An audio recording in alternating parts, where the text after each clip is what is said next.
Olá, nós estamos no estudo de número 28 e vamos tratar hoje sobre a exaltação de Cristo.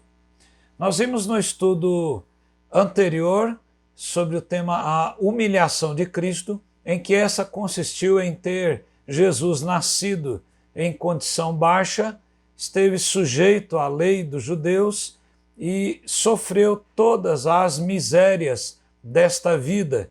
Esteve sobre a ira de Deus e padeceu numa amaldiçoada cruz, e também ainda a sua humilhação consistiu em ele ter sido sepultado e permaneceu na morte durante pelo menos 3 dias. Paradoxalmente, a exaltação é o reverso da humilhação, onde Cristo cumpre totalmente e eternamente os propósitos de Deus Pai. Mas no que consiste a exaltação de Cristo? A pergunta 28 vai dizer exatamente isto. A exaltação de Cristo consiste em ele ressurgir dos mortos no 3º dia, em ter subido ao céu, estar assentado à mão direita de Deus Pai e em vir para julgar os mortos no último dia. Há 3 aspectos principais na exaltação de nosso Senhor Jesus Cristo. O primeiro deles significa que Cristo ele ressurge dos mortos. Em um texto de Paulo, 1 Coríntios, capítulo de número 15, versos 3 e 4, o apóstolo Paulo nos diz: antes de tudo, entreguei a vocês o que também recebi, que Cristo morreu pelos nossos pecados, segundo as Escrituras, e que foi sepultado e ressuscitou ao 3º dia, segundo as Escrituras. Veja que Paulo mostra exatamente o primeiro aspecto da exaltação de Cristo, a sua ressurreição, a maior doutrina do cristianismo, porque se Cristo não ressuscitou, como diz o próprio Paulo em Coríntios 15, é vã a nossa fé e vã a nossa pregação. Não há sentido no que crermos e no que estamos fazendo nesse mundo e a nossa própria vida. Então, se Cristo ressuscitou, então a nossa fé tem grande validade.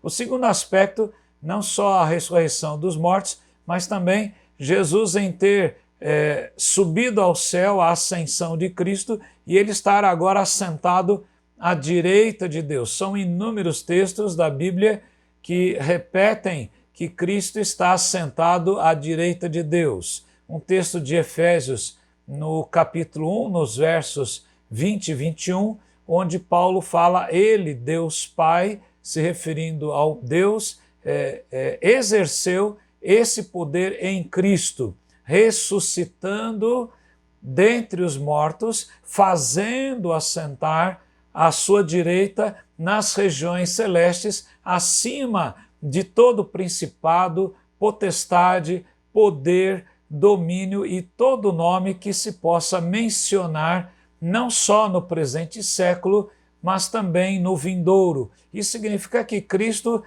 assumiu totalmente a posição e deixou aquela condição enquanto estava neste mundo, estar sujeito ao pecado e não realizar a obra de salvação, mas ele a realizou, e agora então a ressurreição é a maneira de dizer que ele está agora diante de Deus, está agora reinando sobre os céus e sobre a terra.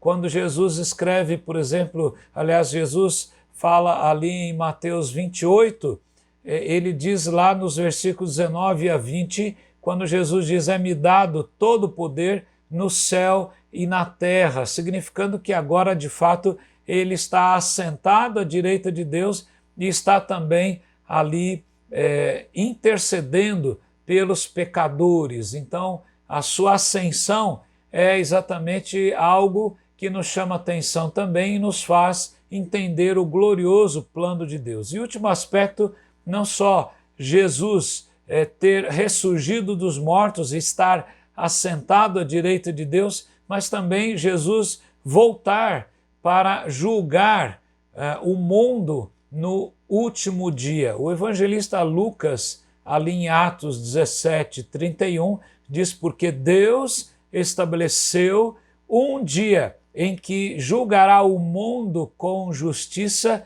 por meio de um homem que escolheu. É claro que ele está se referindo a Jesus Cristo. E Lucas continua: e deu certeza disso a todos, ressuscitando dentre os mortos. Louis Berkhoff, no seu livro Manual de Doutrina Cristã, ele diz que a ressurreição dos mortos nos conduz ao juízo divino. E considerando que nós não sabemos quando Cristo voltará e quando será a hora ou quando será a hora da nossa partida, nos resta então crer no Senhor Jesus e perseverar até o último dia, o dia da nossa morte ou o dia da volta de Cristo. Se Cristo está à direita de Deus, como está em Hebreus capítulo 10, versos 12 a 13, quando o autor aos Hebreus diz: Jesus, porém, tendo oferecido para sempre um único sacrifício pelos pecados, assentou-se à destra de Deus, aguardando daí em diante até que os seus inimigos sejam postos por estrados ou por estrado dos seus pés, porque com uma única oferta aperfeiçoou para sempre os que estão sendo santificados. E ainda intercede por nós pecadores. Então, nós podemos dizer que nada nos condenará se estamos em Cristo pela graça e principalmente pelo que cremos por fé, conforme registra Paulo em Romanos 8:34, e ele diz num belo cante: quem nos condenará? É Cristo quem morreu, ou melhor, quem ressuscitou, o qual está à direita de Deus e também intercede por nós. Por isso, creia em Cristo e participe de uma igreja local. A nossa fé é manifestada numa igreja local e no mundo, e nós testemunhamos no mundo, mas adoramos o Senhor que nos salvou e em quem cremos. Eu o convido a fazer isso, estar numa igreja local e colocar o seu coração ao lado de Jesus Cristo. Que Ele o abençoe e o guarde, que Ele abençoe todos os seus e esteja sempre com você. Amém.